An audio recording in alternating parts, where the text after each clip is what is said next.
Pada episode sebelumnya diceritakan, Chen bertemu dengan Dong Haiyuan di pintu masuk aula penjara Guntur. Kemudian, Chen pun masuk ke dalam. Di sana, banyak sekali ia bertemu dengan sosok di lantai pertama. Selanjutnya, Chen pun naik ke atas, yang mana di sana ternyata ada sosok Lei Ji. Dan scene pun berganti. Dengan kekuatan Xion yang telah mencapai tubuh abadi pun, ia tidak mampu menahan dari kekuatan naga guntur ini. Dapat dilihat bahwa kekuatan naga guntur ini juga sangat mengerikan. Dan guntur merah yang muncul itu juga sama sekali berbeda. Xion belum pernah melihatnya secara langsung. Semua energi penghancurnya begitu kental. Tampaknya itu dapat berkembang tanpa batas.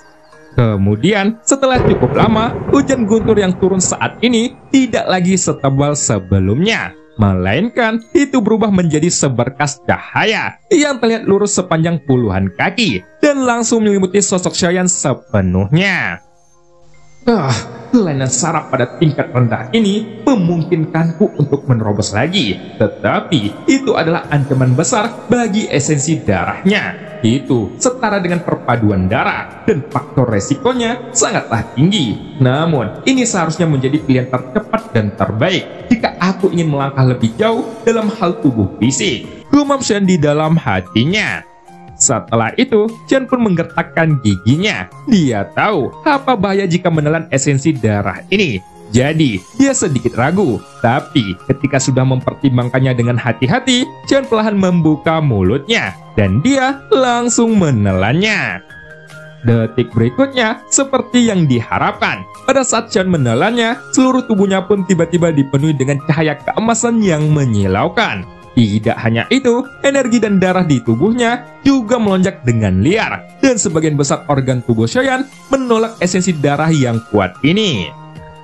Bahkan, sebenarnya esensi darah emas ini lebih tidak cocok dengan darah Xion sendiri. Tapi, apa yang dilakukan Xion adalah untuk mengendalikan energi dan darahnya sendiri. Ia mencoba untuk menggabungkan kekuatan esensinya dengan menggabungkan esensi darah ini. Kemudian, akan ada jejak darah Yuan Shen dalam darah Xion sendiri. Mungkin, di masa depan, tubuh Xion juga dapat menyerap kekuatan bintang seperti klan Yuan Shen.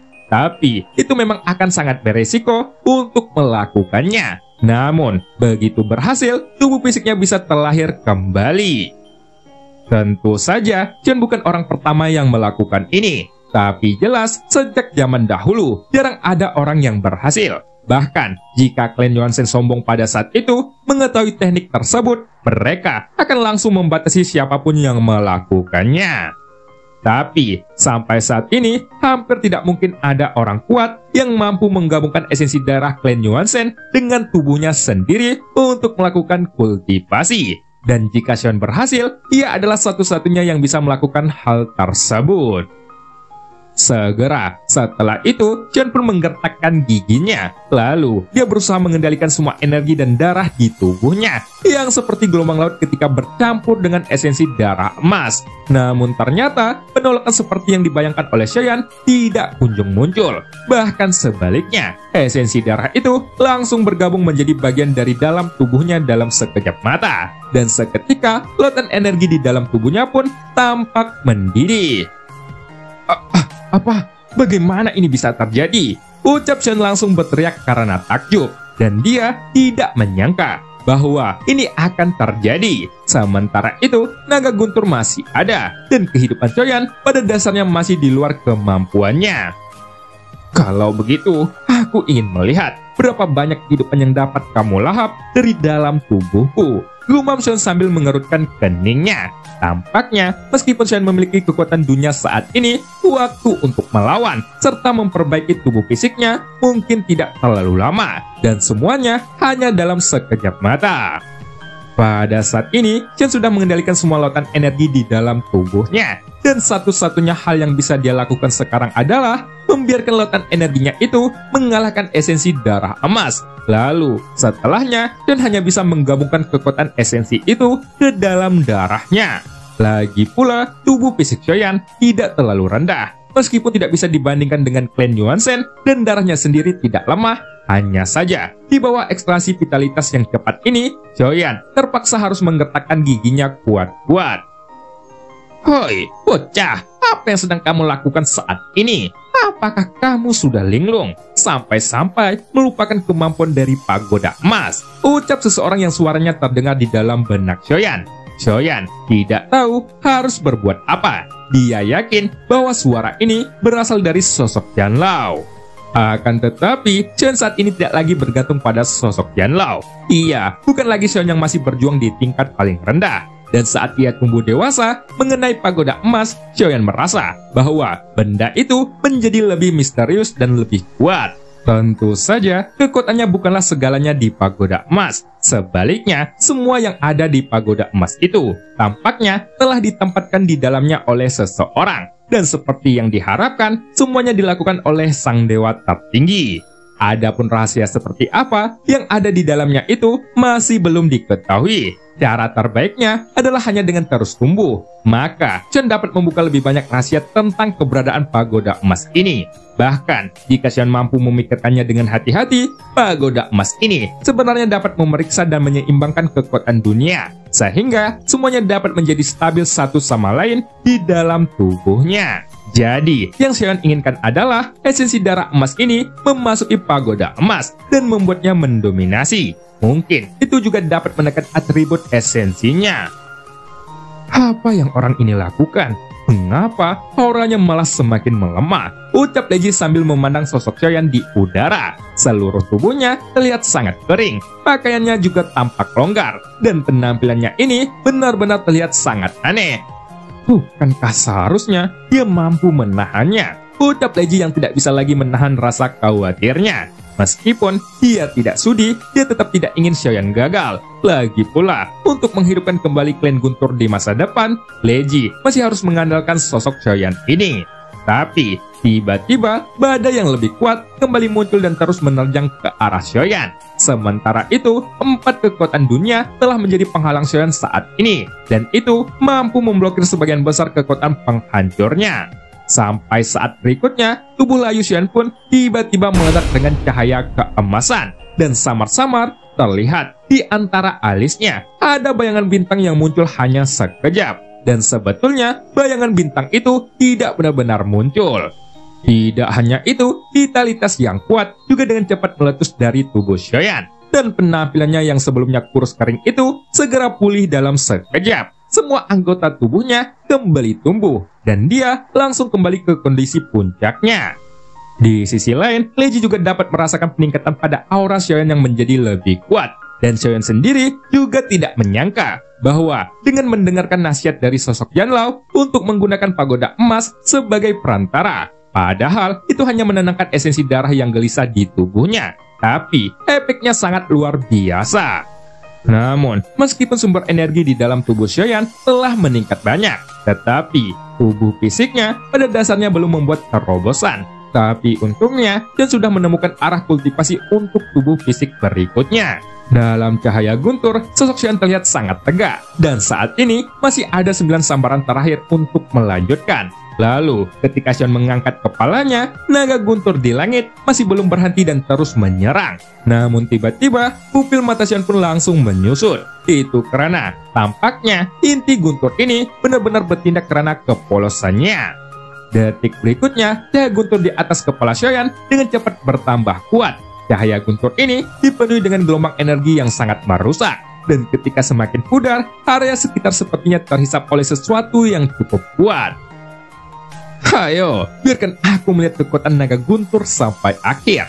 Bagiku, itu hanyalah kekuatan lemah yang menggelitik dan belum bisa membuatku menyerah. Ucap Xiaoyan sambil berteriak keras. Pada saat ini, Xiaoyan juga menunjukkan niat bertarung di matanya. Meskipun daging dan darah di tubuhnya berdenyut saat ini, tidak ada jejak ketakutan di matanya. Lagi pula, momen paling berbahaya telah berlalu. Saat ini, tidak ada yang perlu ditakutkan sekarang. Lagi pula, momen paling berbahaya telah berlalu. Saat ini, tidak ada yang perlu ditakutkan sekarang. Lalu, tepat ketika cahaya inti guntur di tubuh Xiaoyan ditarik oleh naga guntur, naga itu pun membuka mulutnya yang besar. Lalu, guntur yang mengerikan pun langsung turun. Cahaya guntur tersebut segera menenggelamkan sosok Choyan. Cahaya guntur ini tidak hanya lebih megah daripada sebelumnya, tetapi juga jauh lebih kuat. Di bawah cahaya guntur, tubuh Xion juga bergetar tak terkendali. Daging serta darah di dalam tubuhnya diledakkan lagi oleh energi penghancur itu. Tampaknya, meskipun faktor tersebut telah ditingkatkan, intensitasnya tidak cukup untuk Choyan. Pada saat ini, tingkat kehancuran seluruh tubuh fisiknya bahkan lebih tragis daripada yang dibayangkan. Daging di tubuhnya telah retak, tapi untungnya esensi darah emas mampu mengurangi efeknya dan ada lautan energi yang mengalir deras untuk menyembuhkannya. Namun, meskipun sudah mempunyai pertahanan tambahan, tubuh Xion masih runtuh terus-menerus dan bahkan tulang putihnya bisa terlihat. Lalu, ketika Xion mengangkat kepalanya untuk melihat sambaran petir di atas, Choyan mulai meragukan dirinya sendiri. Bahkan, jika dia berada di keadaan puncaknya, Choyan tidak yakin bahwa dirinya mampu menahan naga guntur ini. Di sisi lain, Leji sudah melihat kegilaan Xion dalam berkultivasi. Tetapi, kali ini, ia ternyata masih dikejutkan oleh penampilan kekuatan Choyan. Dia belum lama mengenal Choyan. Setidaknya, pada level ini, ratusan tahun bukanlah apa-apa. Apa yang sudah dilakukan orang ini selama ratusan tahun? Bahkan, jika itu adalah reinkarnasi yang mulia, kecepatan peningkatannya terlalu mengerikan. Sekarang, jika tebakanku benar, baik tubuh fisik maupun ranahnya pasti telah mencapai tingkat keabadian. Aku tidak bisa mempercayainya, ucap Leji sambil menggelengkan kepalanya. Aku benar-benar ingin menanyakan, apakah Yang Mulia telah mencapai level seperti itu ketika dia memiliki umur yang sama dengannya dan dapat memiliki banyak kekuatan dunia dalam satu tubuh yang tidak tertandingi oleh siapapun, ucap Leji kembali. Aku khawatir setelah beberapa waktu, Choyan pasti akan tumbuh menjadi eksistensi yang hanya bisa dicapai dengan melihat ke atas. Dia terlalu aneh sebagai manusia, ucap Leji sambil menghela napas berat. Setelah mengungkapkan kekagumannya, mata Leji masih terpaku pada sosok Choyan. Sampai ketika cahaya guntur pun menghilang, tubuh Choyan akhirnya terungkap sepenuhnya. Saat ini, hampir tidak ada bagian tubuhnya yang utuh. Namun, saat cahaya guntur menghilang, lukanya sembuh dengan cepat. Hanya saja, naga guntur ini tidak akan memberi Xion kesempatan untuk memulihkan tubuh fisik sepenuhnya. Dan kelihatan, guntur yang sudah lama disiapkan pun tiba-tiba turun lagi.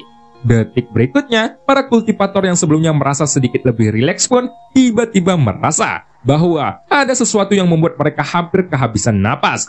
Mereka bahkan merasa jauh lebih nyaman dengan tekanan dari inti guntur sebelumnya. Setidaknya, itu tidak akan menghakimi mereka tanpa alasan. Singkat cerita, setelah semua yang dilalui, kekuatan Choyan tidak berubah. Meskipun sudah mendapatkan naga guntur atau Hotian Janle dan masih di langkah keempat, akan tetapi Choyan samar-samar masih bisa merasakan terobosan itu. Langkah kelima tampaknya tidak terlalu jauh. Tuanku, tombaknya masih tertinggal di sini, ucap naga guntur dengan tiba-tiba. Tepat ketika Xion hendak pergi, suara naga guntur pun terdengar di benaknya. Langkah kaki Choyan kembali terdiam. Matanya menyapu ke sekeliling, tapi dia tidak melihat barang lain di sini. Tombaknya ada di atas kepalamu, ucap naga guntur. Dan Choyan langsung mengangkat kepalanya. Ia melihat ke arah kegelapan di atas, yang dimana ada cahaya suram. Lalu, dia pun segera menghampiri cahaya tersebut. Setelah mendekat, Xion akhirnya melihat dengan jelas bahwa di sana ada tombak pendek berwarna gelap. Dan hanya dengan melihat bentuknya saja, dia dapat merasakan bahwa benda tersebut tidaklah biasa. Nama senjata ini adalah Janli. Nama itu diberikan oleh Yang Mulia. Dia juga memiliki nama lain, yaitu Tombak Kehancuran, ucap naga guntur dengan perlahan. Dan ketika Xion berharap bahwa guntur itu menyelesaikan ucapannya, ia malah terdiam. Kemudian, pada saat telapak tangan Xion mendekat, Choyan merasakan sensasi kesemutan di ujung jarinya. Lalu, sebelum dia bisa memegang tombak tersebut, tombak itu malah terbang dengan kecepatan tinggi. Sehingga, Xion bahkan tidak bisa bereaksi, dan dia hanya bisa merasakan kilatan guntur di depan matanya.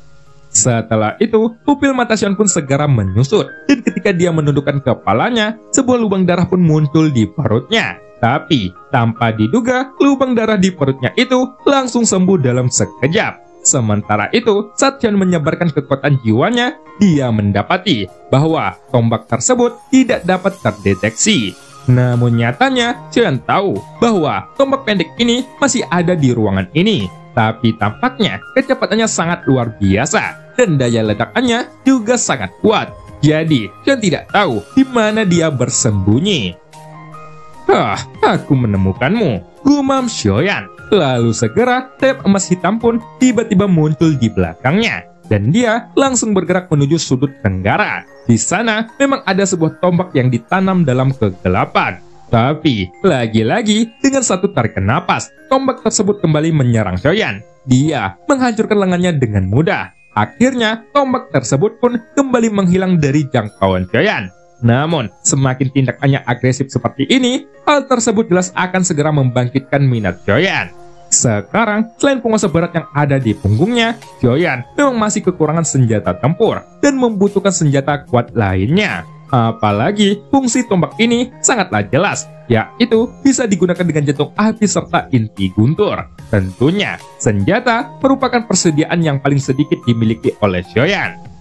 Pada saat ini, di ruangan yang tidak terlalu luas, di lantai atas, terdengar ledakan sonik yang terus bergema. Dan terlihat bahwa sosok Xiaoyan terus bergerak ke sana kemari untuk mengejar tombak yang selalu melarikan diri ke segala arah. Karena kesal, tombak tersebut pun sangat sulit untuk didapatkan, tubuh Xiaoyan pun tiba-tiba bergetar, dan beberapa sosok pun tampaknya keluar dari bayangan di belakangnya. Jelas, mereka adalah tubuh Yuan Shen, tubuh Jushi, dan tubuh Lao Ju. Ini, total ada 4 tubuh yang secara langsung melancarkan pengepungan terhadap tombak itu. Detik berikutnya, di bawah kuncian kekuatan jiwa yang kuat, Xiaoyan pun dengan cepat mempelajari hukum penjarahan. Dan dengan mengandalkan 3 tubuh avatarnya yang memblokir setiap sudut, telapak tangan Xiaoyan akhirnya berhasil meraih gagang tombak itu. Namun, pada saat berikutnya, energi kekerasan meledak dari tombak tersebut dan membuat lengan Xiaoyan gemetar hebat. Akan tetapi, Xiaoyan gemetar bukan karena kesakitan, melainkan karena tombak di tangannya yang terus berjuang untuk melarikan diri. Tentu saja, sejak tombak itu tertangkap, Xiaoyan melepaskan guntur yang dia keluarkan dalam dirinya. Xiaoyan tidak peduli dengan cedera di lengannya, dan dia langsung menggunakan kekuatan gunturnya sendiri untuk menekan tombak tersebut.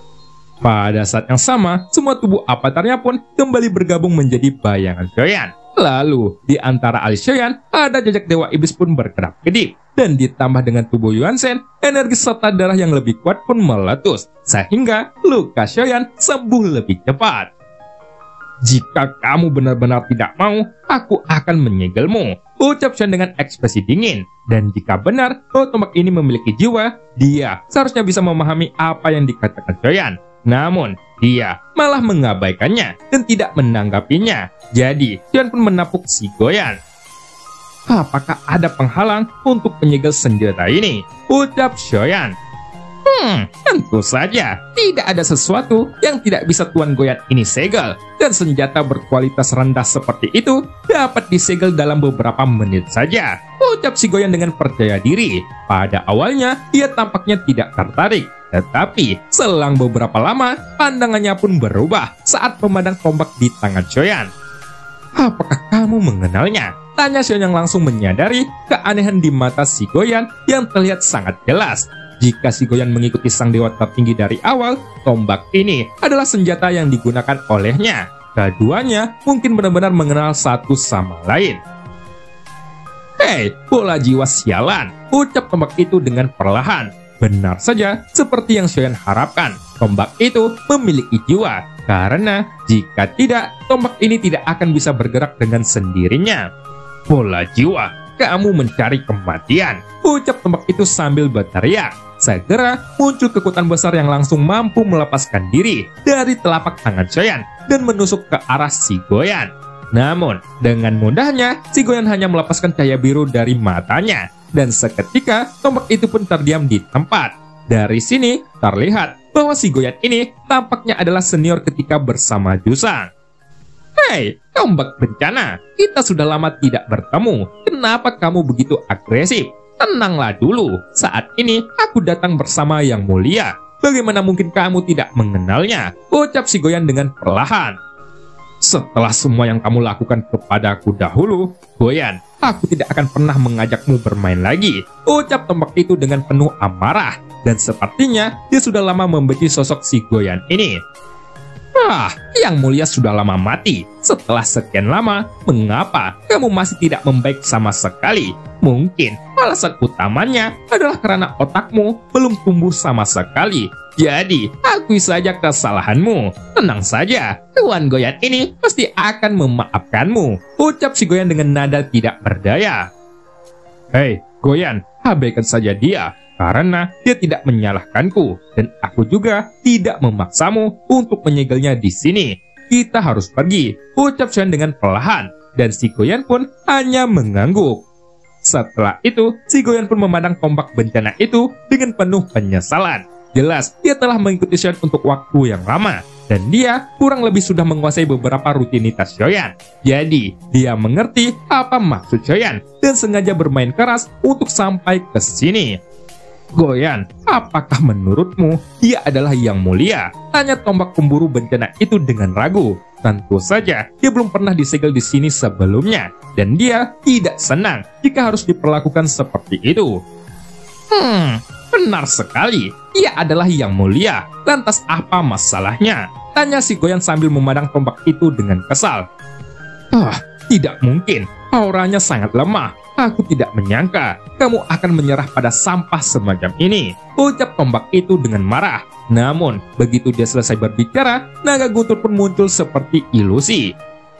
Perhatikan kata-katamu, dia benar-benar yang mulia, ucap naga guntur yang berubah menjadi sesosok dan muncul di depan Xian. Penampilannya ini secara alami diperoleh dari izin Xian.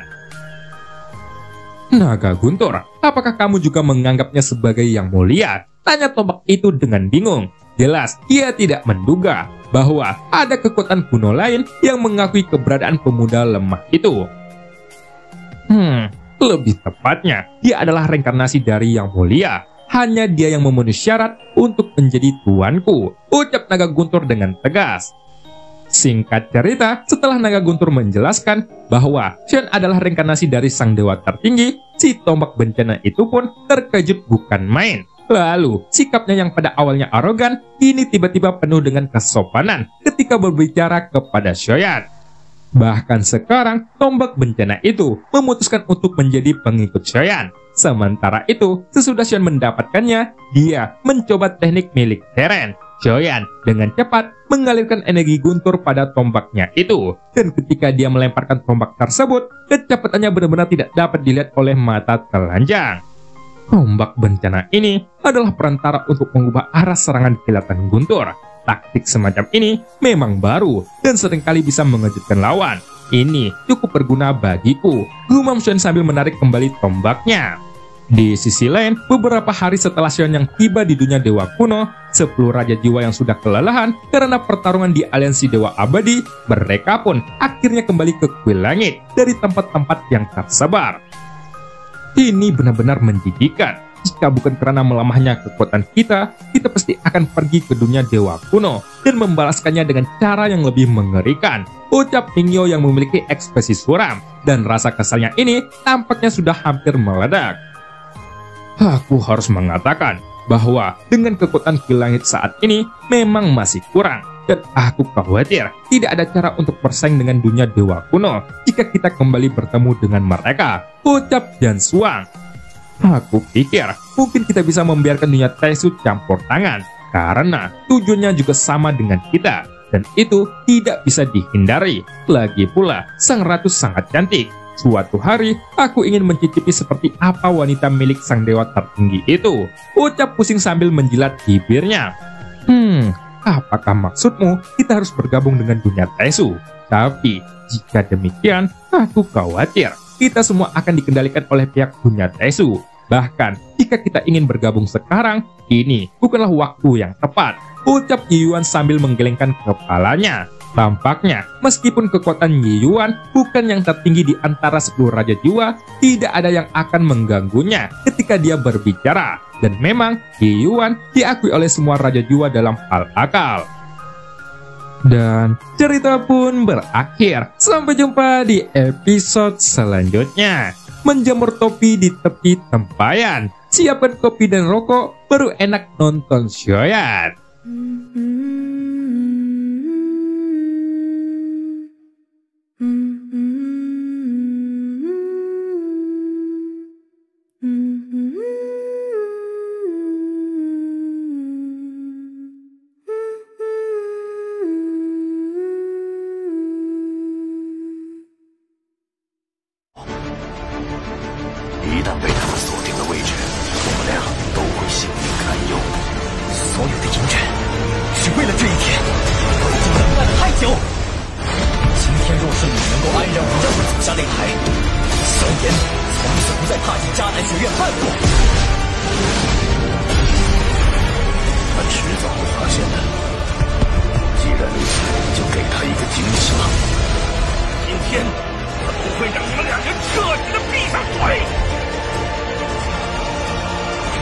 就算他还活着，你们之间也绝不可能。